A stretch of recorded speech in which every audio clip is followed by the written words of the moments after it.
we're going to put the master broadcaster in the hot seat. Instead of letting Alan ask the questions and have that backwards and forwards, tonight I'm going to ask him your questions, things that you've posted on my Facebook page a bit earlier today. Now, I've deliberately looked for questions away from coronavirus tonight because as important as it is, there's a whole raft of other important and no less critical issues facing our country. So let's bring him in, my good friend, Alan Jones. Now, Mr. Jones, you ready to go? Yeah, absolutely. I think this is really important because, you know, you can be focused on the news cycle and not everything else. My word. Let's have a look. Rod Bennett, he's one of my frequent Facebook posters. He says, when a university is going to be reviewed for foreign interference, it seems like a royal commission is required into the University of Queensland. Well, I mean, you and I know that the universities are virtually unaccountable. We've been saying for some time. I mean, the federal government provides the money, but after that, no one seems to make them answerable. The University of Queensland are wholly dependent on China for money, and now they've expelled a young man, 20 years of age, simply because he argued against Chinese infiltration. The interesting thing about Queensland University is the Chancellor is the former Secretary of the Department of Foreign Affairs and Trade, and we know the extent to which that department has most probably made it very easy for China to acquire Australian assets. So there's no doubt that the funding there is given for a reason, and they've run Confucius centres in Queensland and they're seeking to influence the attitudes of young people. But it's not just at Queensland, Peter, you know that. It's in the classroom, it's in every lecture theatre. There is propaganda passed off as education. You're talking about a royal commission. I just think the federal government ought to say, well, look, we're not going to tell you what to do, but if this sort of stuff goes on, you won't get the money. How would I go, I'd say, but how would you go as a young person at university these days if you don't toe the line in your essays and in your exam questions, you wouldn't just get the marks that we would have got nowadays when you could speak your mind, and as long as you argue the case, you'd get a fair go. Well, you and I know we've had dinners with some of these young students and we've heard from them, and they've told us quite explicitly that they're terrified of expressing their views. They try and work out what the philosophical disposition is of the lecturer. They want to pass, and they give him what he wants to hear. Now, this is not what universities, free speech, free thinking, challenging the curiosity of young people, that's not what it's about. Right, another issue that often gets raised with me, and I know you hear about it too quite a bit, is how can we make our electoral system better? A lot of people are alive to the fact that preferential voting is a distortion. That's the argument. Kimberly Davies on my Facebook page today says, how is it possible to get rid of preferential voting? First over the line wins and so on. And this is the British system, first past the post. You got to say, if you look at the first past the votes across the country, the coalition is where the majority of Australians are, and the left is an amalgam of votes between the Labor Party and the Greens and other minor parties. That's the problem.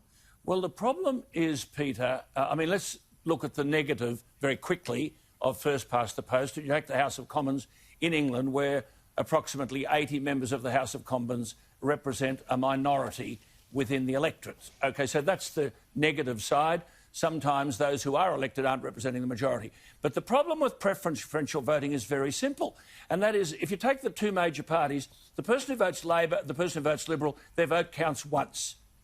Now, if I vote for the sun-ripened warm tomato party and it gets 10 votes and it's knocked out in the first round, then under preferential voting, the sun-ripened warm tomato party gets a second shot and it's counted again. So it votes for the, you know, I'm in favour of knocking down monuments party, and then they get knocked out, so the sun-ripened warm tomato party counts again. This is the stupidity. The party that people least want has a vote that counts over and over and over again.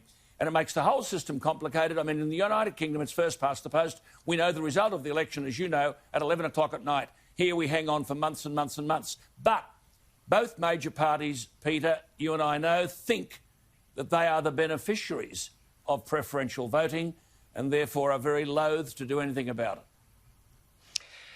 Well, I think it's an indictment on the system, though, that you have that circumstance. And if you look at the votes, you look at the case of Ed Monero, the last time I looked, the Liberal Party had more votes than Labor, but it's a distribution of preferences that changes the game. And you can have a seat like that 1 or 2 seats. It can come down to be a hung parliament, and it gives a distortion, I think, on the national vote. The other worry, and I've long banged on about this, you used not to be able to get a VCR video out of the store, hire a video without having an ID. I cannot fathom why you can go and vote without ID. And one of my Facebookers, Margaret Moppet, also says, why on earth does the government not make the showing of ID mandatory at elections? And she talks about the red shirts affair and branch stacking. And these are all issues in relation to Ford, aren't they, Ellen? Well, that's right. I mean, we've got the same answer.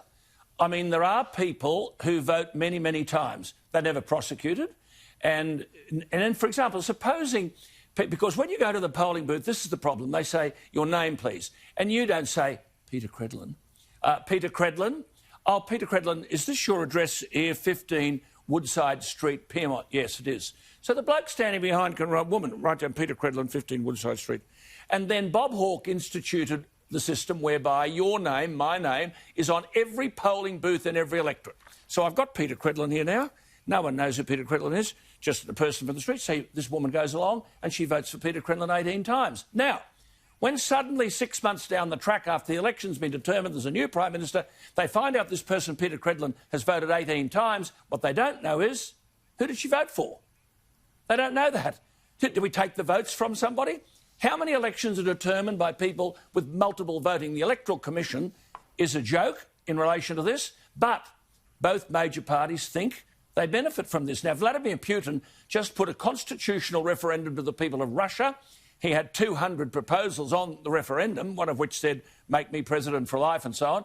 But he had to show identity before he voted. Even in good old Russia, they have an ID proof if you're allowed to vote. Here we don't. It's a farce, and we don't know really whether those who are governing us have been democratically and properly elected. Yeah, I just want to say it's been long on the policy of the Joint Standing Committee on Electoral Matters. It does a review of every election that the Liberal Party, the coalition, has supported ID.